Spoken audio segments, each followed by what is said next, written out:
Bismillah, alhamdulillah, wassalatu wassalamu ala rasulillah wa ala alihi wa sahbihi ajma'in. Assalamu alaikum wa rahmatullah, dear brothers and sisters and respected guests. I don't usually tell my journey to Islam. In fact, I've never told my story, how I became a Muslim. And I'm not going to change that today. So I'm not going to go into great detail concerning my journey to Islam. And there's a couple of reasons behind that. I wasn't born into a Muslim family. I had 18 years of living my life of being a Catholic. And then I came across Islam. And I sincerely believe, and I know for sure, that especially in the times that we are living in, that every single one of you will have that opportunity to know and find about Islam. You will have that choice. Even if it means that Islam has been presented to you in the most evil way. In the worst possible manner, Islam has been shown to you. However, that you will have that opportunity to really look objectively about that what has been given to you. And not just simply be one of those people who just is maneuvered, controlled by that what they hear all the time, doesn't question anything. But rather you're a person from time to time that you do question, that you do ask, you do like to investigate. You give yourself that credit at least. That the Prophet Muhammad, peace be upon him, that he's been portrayed in these caricatures and these cartoons. Wait a minute. Why are these people going crazy about it? Why are these people, the Muslims that is, why are they reacting so emotionally? And at times, why are they reacting so violently? Why? What makes them feel so much towards this particular person? This is a question that may pop into your mind for a few seconds. You may investigate it, you may not. Nonetheless, a time came to you when you had that opportunity to really look, what is Islam? And even if you are a Muslim, if what you see in the caricatures and the cartoons that are drawn about the Prophet Muhammad, peace be upon him, how do you feel? Or do you simply say, you know, cartoons, it's not my thing. If people want to go ahead and do that, that's fine. Put that in perspective, that somebody draws cartoons of your mother, for example, humiliating her, dishonoring her. How would you feel? You'd feel real, I can't imagine how one would feel if 5 million copies of a magazine were to be produced with your mother on the front of that magazine in all kinds of, poses and pictures. So as a Muslim, if you see that and you don't really feel too much, then maybe you need to question yourself or ask yourself, what is my relationship with my Lord and how do I feel towards the Prophet Muhammad, peace be upon him? Now, when I first came across Islam, let's say 21 years ago, I didn't really know what Islam was. I didn't really know who Muslims were. You could have said to me, and I would have accepted it. Muslims are one thing and Islam is another. I would have accepted that. I even had some of my friends when I was growing up that they were Muslims. They had Pakistani background, but for whatever reason, religion was never spoken about. But when I came across somebody when I was at college, and that he used to pray every day, I was amazed at somebody's devotion and dedication of praying every day. I myself, I lived 30 seconds from an enormous Catholic church. Going on a Sunday it was just too much for me. Maybe I wasn't convinced about the teaching. It could be many reasons. But I was impressed the fact that a person would pray every day. And then when he said to me, because he used to go away at lunchtime for half an hour, we used to have an hour break and we used to only spend half an hour together. I said, what do you do for that half an hour? He said, well, I pray. I said, wow, you pray every day? He said, well, actually, I pray 5 times a day. I said, I have to see what this person does. 5 times a day? You don't miss one little prayer. When nobody's around, you miss one prayer? He said, no, I pray 5 times a day. And he said, you can come have a look. We'll show you how to pray. Or you can see how we pray. And it goes back to the example of Sheikh Abdul Rahim, that the individual who stayed in the masjid, who stayed in the mosque, and had the ability to see how the Muslims, how they behaved in the mosque from one day to the next. That each one of us, we all live by a system. We all follow a system. We believe that system to be right. Don't we? That what I'm following, or that what I am, that what I stand for, I believe that to be right. I believe that to be the right thing to do. But do you actually ask yourself those questions? Or do you just simply live from one day to the next? This is the society I was brought up in. This is what we are. This is what we do. These are the values that I have. I'm told they're superior. I'm told they're barbaric, and I'm told that they're backward. Is that really the case? Is that the reality? So when I saw the Muslims, how they were praying, unified, the way that they prayed, there was a spark, there was something in me. And I grew up and I always believed in a creator. And I used to like religion. I used to watch, at particular times of the year, seasonal films, whether it was Jesus of Nazareth around Easter time, or King of Kings, or the Ten Commandments. I used to like those kind of religious films without really being a practicing Christian. Even when I was at secondary school, at the back of the class, they used to have the Gospels split up into different, books.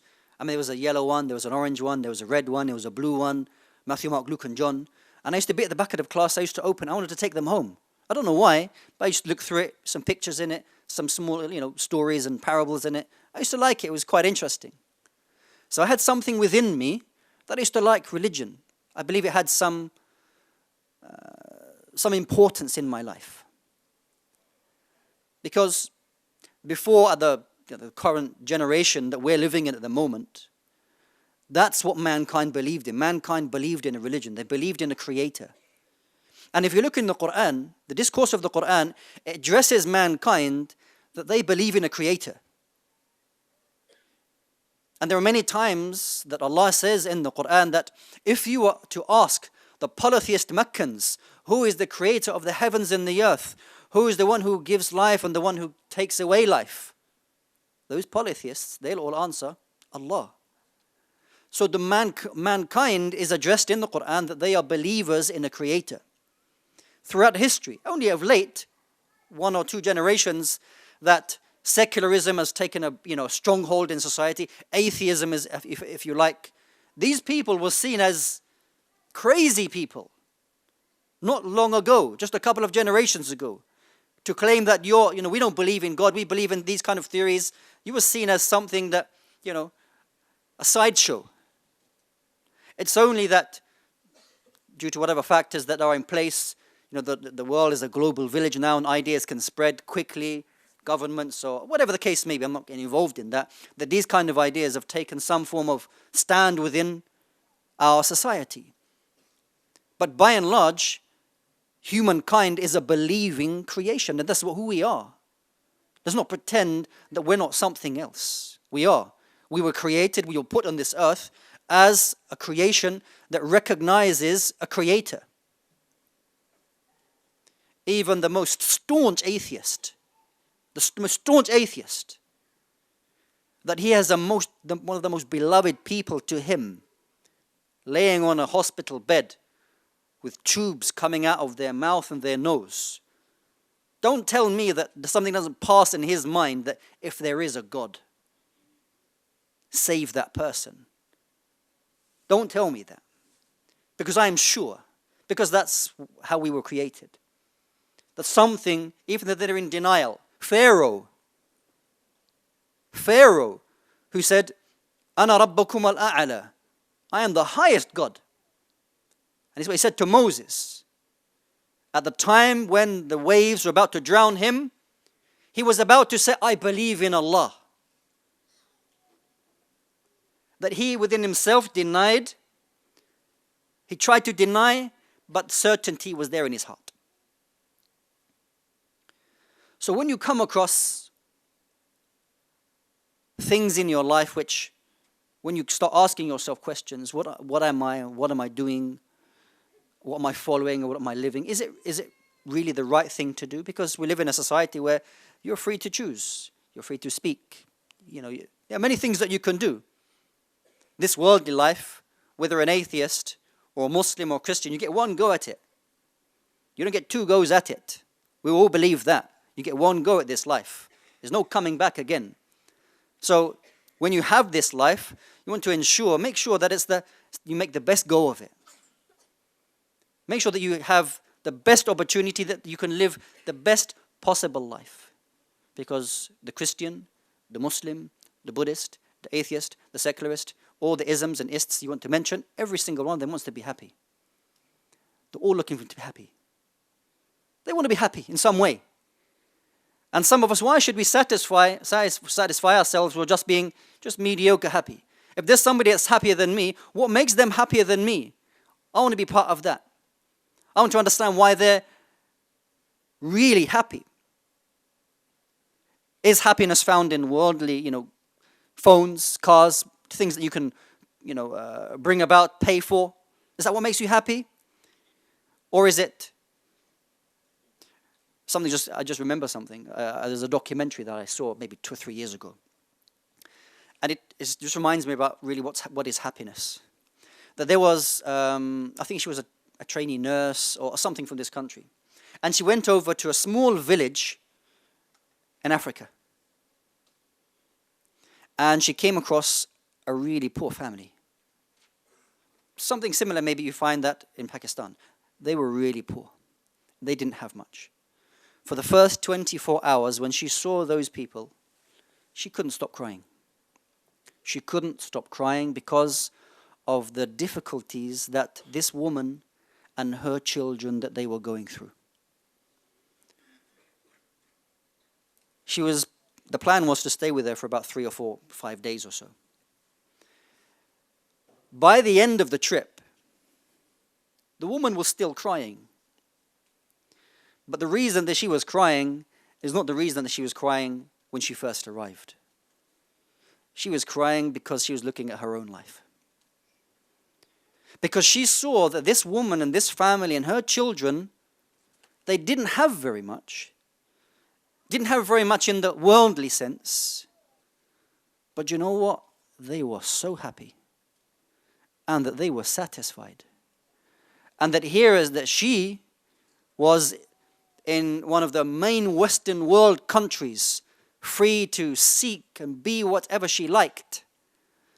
But then she started to think about boyfriend problems, money problems, study problems, debt problems. The problems, the list was so long. And she said, you know what? When I came here, I was crying because I thought that she was the unfortunate one. Do you know who the unfortunate one is? I'm the unfortunate one. Because I don't have a satisfaction and I don't have really a purpose in life.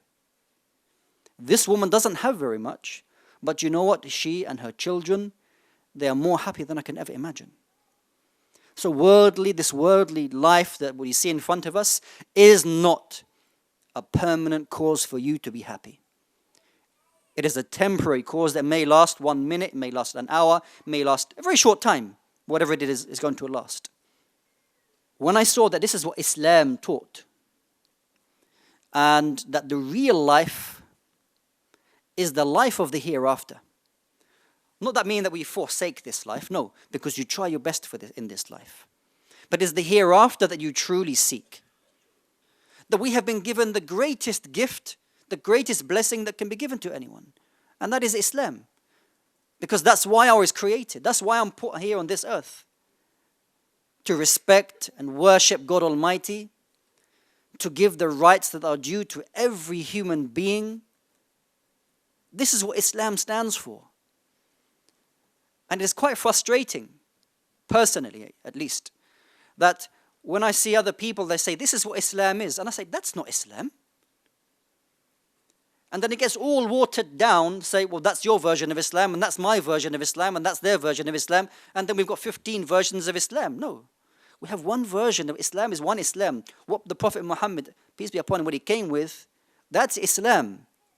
Not for people to start cutting and pasting, taking little bits and say, this is what Islam is. We don't believe in that. Let's hide that away. We don't accept that. Hold on, what's going on here? It is of the utmost importance for Muslims not to restrict themselves to small communities, but rather to engage with as many people as they can. To let them know what Islam is. How did I find out what Islam was? Because somebody sat down and said, right, I'm going to start preaching to you now. Listen to me. You know the 18 years that you spent on this earth, it's a waste. It's all gone. You know, you need to follow this. And if you don't follow this, you're going to go hellfire. Was that said to me? No, it was not. What was said to me was nothing, actually. What I saw were the actions of somebody. That somebody was dedicated in praying, because I saw that from their actions.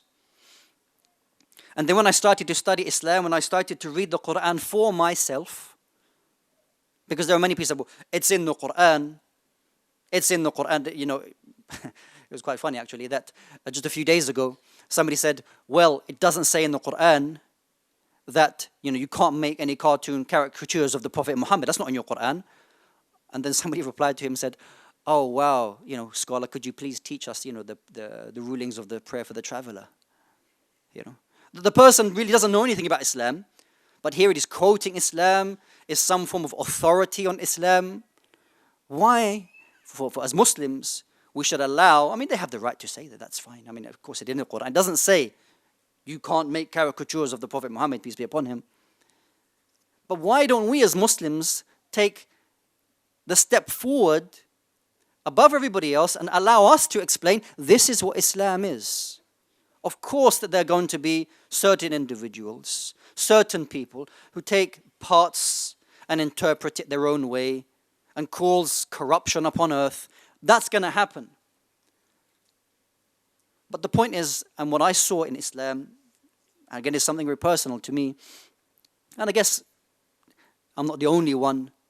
It's not personal to me, but I'm sure that everybody would recognize that, is the fairness and the justice that you find in Islam. There was once upon a time that I wanted to join the RAF. And I wanted to join the Royal Air Force because, for a number of reasons, I wanted to be a pilot, and I saw it as a way of life which had a very strict regime. I liked things to be on time and in their place. I used to like that very much. I'm not always the best at adhering to times and so on and so forth. I mean, of course, we will have our faults. But that's what I like. And when I came across Islam, that's exactly what I found. From the timings of the prayer, the control of one's lusts and desires when you fast. You withhold when your body craves food and drink. You're going to fill your stomach. No, there's a time when I have control over my own self. There's a time when I have wealth, but I know that there are people who are more in need than me, so therefore I part with some of that wealth. About control of myself. And being fair to every single person who's around me. That's what I like. It used to really bother me. A number of years ago, I used to be a school teacher. When one of the children would take away just the rubber of another child without permission, that used to really bother me. That's not yours to take. You should ask, you should have you to take permission. These things that I found in Islam, from the smallest thing to the biggest thing, to give everything its right, to give everything its place, not to just do things unplanned. Things should be planned, worked towards. You know, when you think about Spain in Europe, and that's something, I mean, of course, we don't have time to talk about, but go look at Spain, 700-800 years of Islamic rule, when the rest of Europe was living through the Dark Ages. I mean, I didn't call it the Dark Ages. They themselves call it the Dark Ages. Wasn't much really going on. There was infighting between tribes, even within England. But Islam and the Muslims in Spain were flourishing. In Europe, right there. How come they were flourishing? Everybody else was, in the Dark Ages. What happened there? What were they doing? And then likewise, continue with the history. Why did it fall down? Because you don't find an Islamic empire in Spain now. You can see what it left in terms of the buildings and the masajid and some of the, and even in some in the language, you can find that. But why did it fall? Why did it fall? Because, there are many factors, many reasons. I'm not a historian. But some of those things, because of their internal squabbling, the gear towards prioritizing certain people or certain times, there was the prioritizing of this worldly life or the hereafter. They forsake what was going to happen in the hereafter. So they became weak and they lost their way. And it was an empire that was lost at that one particular time. And if you look at other empires that existed before that, why is it that these empires, these civilizations, that they fell down? Because they sought to live and die for this world, essentially. The Roman Empire, and then eventually being split into the East, the Byzantine and the Western. Why did it fall? Because it became weak, because that what it sought was the pleasures and the treasures of this world. And if you do that, that will cease to exist at one time when you will realize that there's only so much motivation in seeking something from this life. If I pluck out, because I've mentioned a number of, if you like, some messages throughout my time I've had with you, and that is to really for yourself, Muslim, Christian, Jew, what you're doing, what you're following, what do you stand for? Do you want to be just one of those who just is one of the mawj, one of the wave that comes in and comes out? Or do you want to be somebody, not out of arrogance, not out of pride, that you give value to yourself. You give value to who you are and what you stand for. And there are many famous statements concerning this, that if you don't stand for anything, something along those lines, if you don't believe in anything, you'll fall for anything. You should stand for something, you should believe in something. Something that is of benefit to you, to your families, to your neighbors, to mankind. And I think, and as a Muslim, and if you speak as a Muslim, and this is something we should always speak about to ourselves, that this gift that Allah gave to us, you should share it with other people. Share it with other people. Because it is the best kept secret that exists on this earth to more than 4/5 of this earth. 4/5 of this earth don't know what they are missing.